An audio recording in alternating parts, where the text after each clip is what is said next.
First of all, hello to everyone. My name is Pallavi Rathi and I was selected as TGT Mathematics in 2019 and presently I am working in West Bengal at KV number 1 Air Force Station Kalaikonda जो कि 7 kilometre की distance पर है from Kharagpur. East zone जो कि मेरा third choice था और मेरे घर से बहुत बहुत दूर है। Yes, I am basically from Muzaffarnagar, UP. Muzaffarnagar मेरा होम टाउन है। सारी एजुकेशन मेरी स्टेट बोर्ड से ही हुई है, हिंदी मीडियम से है, जिसमें ऑब्वियसली कोई प्रॉब्लम नहीं है। 10th किया, देन 12th किया, देन ग्रेजुएशन। बीएससी मेरा पीसीएम से है। उसके बाद मैंने मास्टर्स किया, पीजी केमिस्ट्री से है मेरा।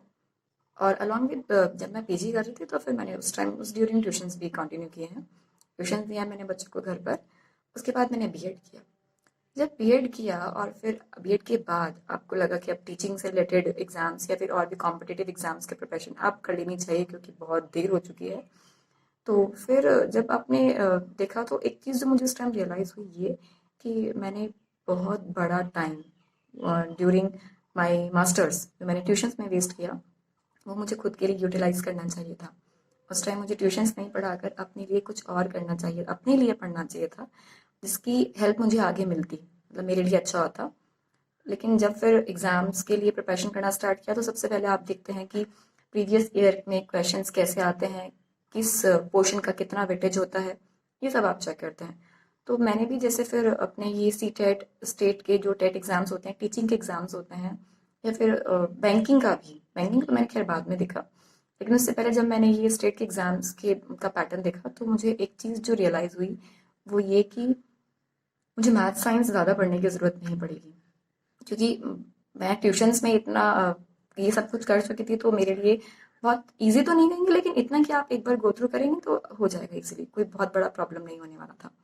तो ये चीज़ मुझे उस टाइम ये एक लाइफ का फंडा समझ आया कि ईच एंड एवरी स्टेप जो भी आप अपनी लाइफ में लेते हैं वो कभी भी वेस्ट तो नहीं होता है।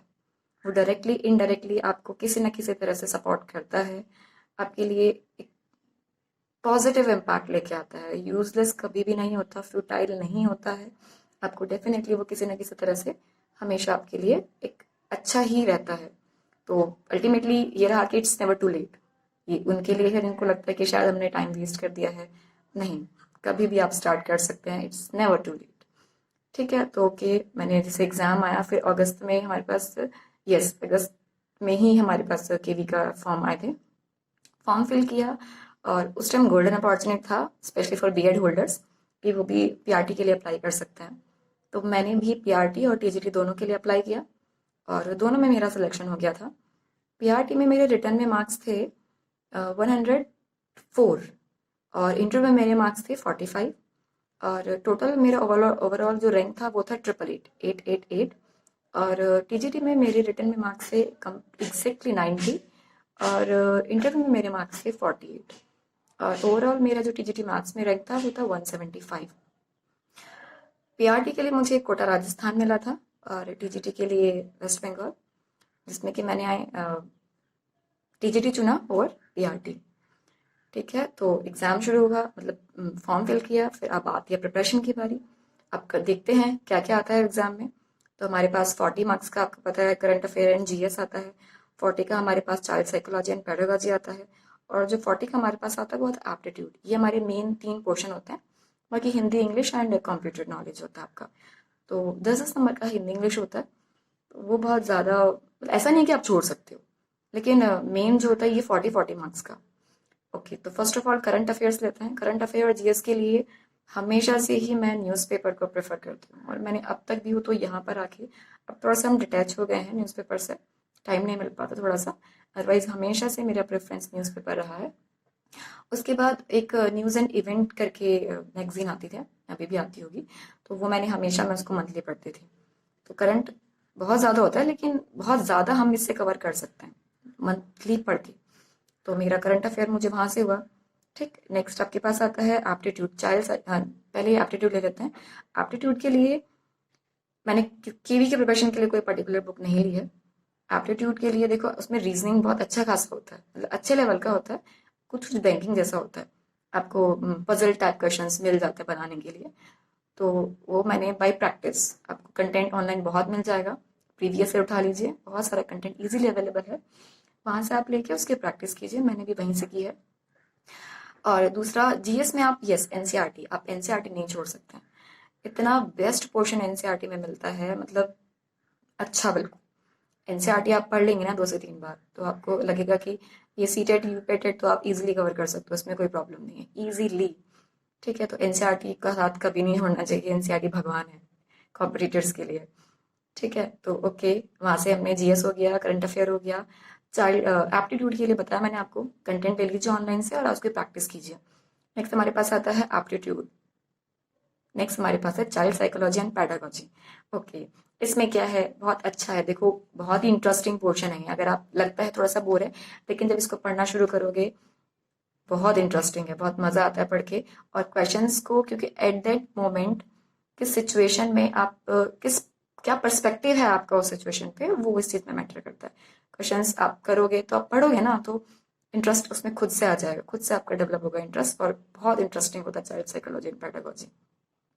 हो गया हिंदी, तो प्रॉब्लम नहीं होता है, हालांकि हमारी बोलने वाली हिंदी और ग्रामर हिंदी में थोड़ा डिफरेंस होता है, लेकिन हिंदी मीडियम वालों के लिए लाइक मी ये बहुत, हमारे लिए लगता है कि we can do it easily, हमारे लिए बहुत इजी है।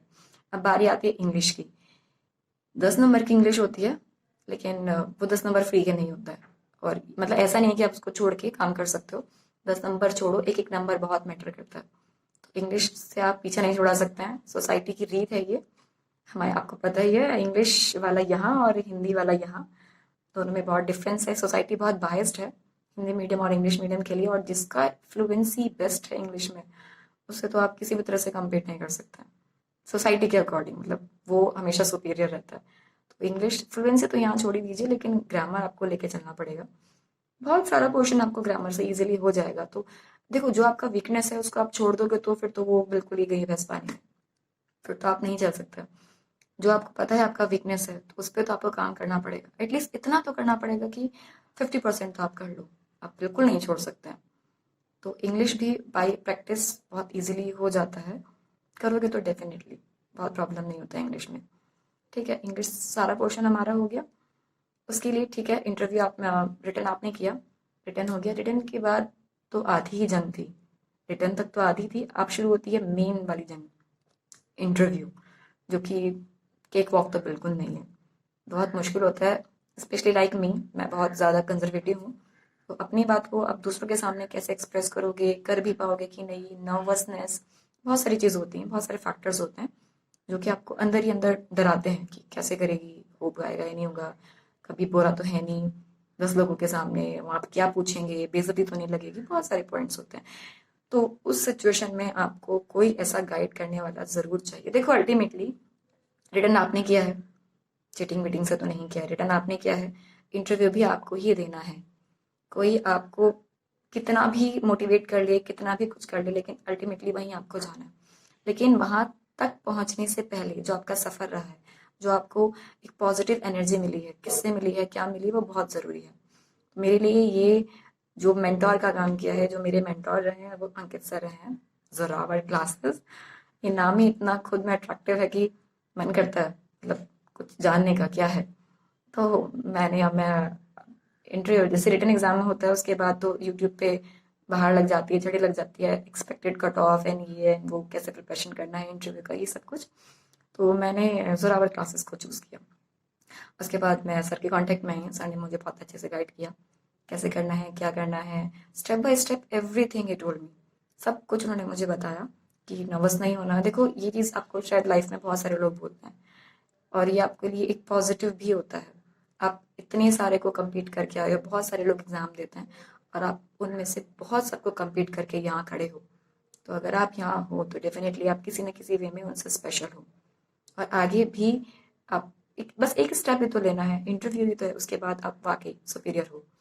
तो ये पॉजिटिव वर्ड्स होते हैं जो आपको अंदर से मोटिवेट करते हैं। तो अंकित सर ने सब कुछ बताया, मतलब अपने क्लासरूम से लेके इंटरव्यू से इंटरव्यूअर को आपको कैसे करना है, कैसे जाना है, इवन ये बैठने बैठने सिस्टम जो ऑनलाइन दिखाते हैं, वो ज़्यादा इतना मैटर नहीं करता।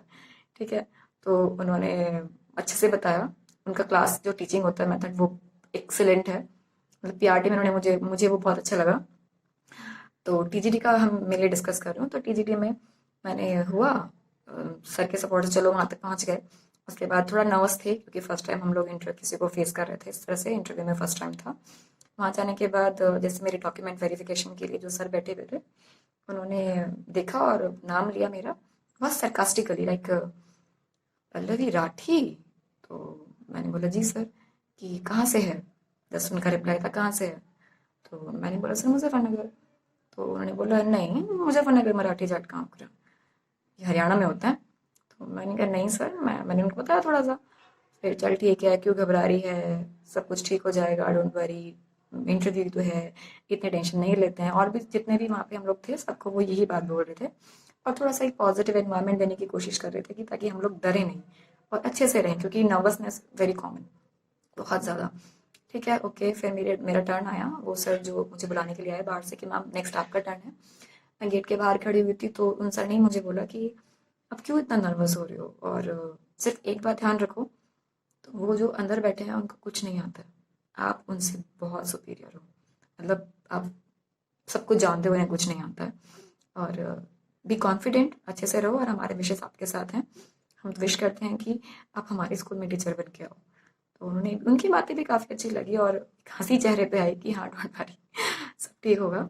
अंदर गए, उनको इंटरव्यू को ग्रीट किया, फिर उन्होंने सीट ऑफर किया, बैठे। उसके बाद उन्होंने, पता नहीं नाम में वो राठी क्यों इतना उनको अट्रैक्ट किया, उन्होंने फिर से राठी को पकड़ा और बोला why you choose I in place of double E in your surname.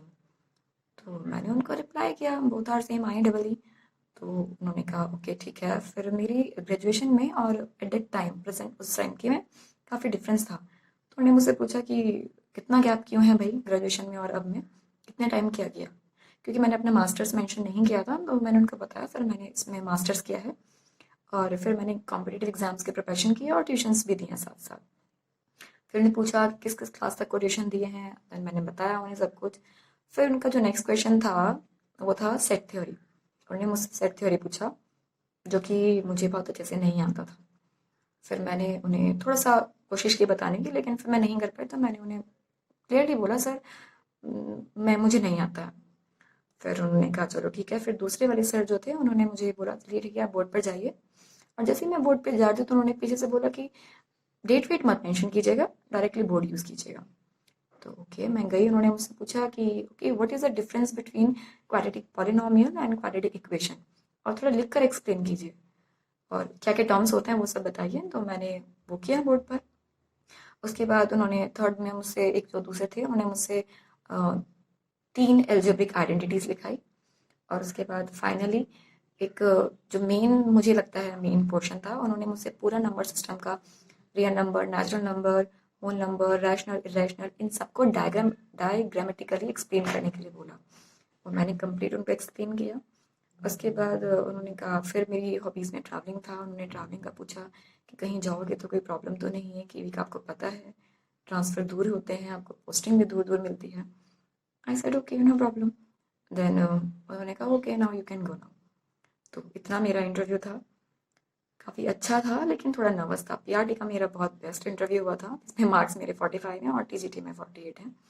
PRT में उन्होंने भी अच्छे से पूछा था, लेकिन उस लेवल का पूछा था बच्चों के पर्पज से कि आप कैसे क्लासरूम को यूज़ कर सकते हैं बच्चों को एक्सप्लेन करने के लिए। और पोएम भी उन्होंने मुझसे विद एक्शन कराई थी। काफ़ी कुछ कंप्यूटर का भी पूछा था, और काफ़ी कुछ उन्होंने मुझसे पूछा था पीआरटी के इंटरव्यू में। देन ओके, इंटरव्यू का इतना ही था। तो फाइनली कीवी के बारे में इतना ही है। अगर आप खुद को ग्रूम करना चाहते हैं, खुद में इम्प्रूवमेंट चाहते हैं, तो आई डोंट थिंक सो कि इससे अच्छा प्लेटफॉर्म आपको मिलेगा। टीचिंग सबको पता है, टीचिंग वो प्रोफेशन है जिसमें बच्चे के साथ साथ हम भी सीखते हैं डे बाय डे। तो इससे अच्छा, और केवी में आपको सिर्फ सीखना ही नहीं, आपका कम्युनिकेशन स्किल सबसे बड़ी बात। और सेकेंडली कि जिसको कंप्यूटर से फोबिया होता है कि हमें तो कंप्यूटर बिल्कुल नहीं आता है, इतना मतलब आपको इतना काम इसके थ्रू कराया जाता है कि आप हैबिचुअल हो जाते हैं, आपको बहुत अच्छा लगेगा कि वाकई आपको ये भी आता है, आप ये कर सकते हैं। वो एक पॉजिटिव होता है। बहुत कुछ होता है, आप डील करना सीख जाते हैं सिचुएशन से। कैसे बच्चों से मिलना है, बच्चे, पेरेंट्स, टीचर, बहुत कुछ होता है, बहुत इंटरेस्टिंग होता है। डे बाय डे आपको इतना कुछ सीखने को मिलता है कि आपको खुद में अपने आप में इम्प्रूवमेंट लगेगा कि हाँ आप कहाँ थे और अभी आप कहाँ स्टैंड करते हैं। इम्प्रूवमेंट है। नेक्स्ट जो मैं अगर कहूँगी तो और टीचिंग के ऑनलाइन ये जो आप कोचिंग लेते हैं, तो मैं बिल्कुल किसी को भी सजेस्ट नहीं करती हूँ कोचिंग के लिए, बिल्कुल भी नहीं। मतलब जितना टाइम आप वहाँ वेस्ट करेंगे कोचिंग लेने में या फिर ऑफलाइन जो होता है तो सब यूजलेस है। बेस्ट है आप अपने एनसीईआरटी पकड़िए, पढ़िए और बिल्कुल आपको रिजल्ट मिलेगा, 100% आपको रिजल्ट मिलेगा। ठीक है, तो कोचिंग की मुझे ज़रूरत कभी भी नहीं लगी और मैं किसी को भी सजेस्ट नहीं करती हूँ। तो अब सितंबर में मेरा 1 साल हो जाएगा पूरा केवी में, और अब तक का मेरा जो जर्नी रही है केवी की वो बहुत अच्छी रही है। होपफुली आगे भी अच्छी रहे। तो जितने भी न्यू एस्पिरेंट्स हैं जो केवी ज्वाइन करना चाहते हैं उनके लिए all the very best. Thank you.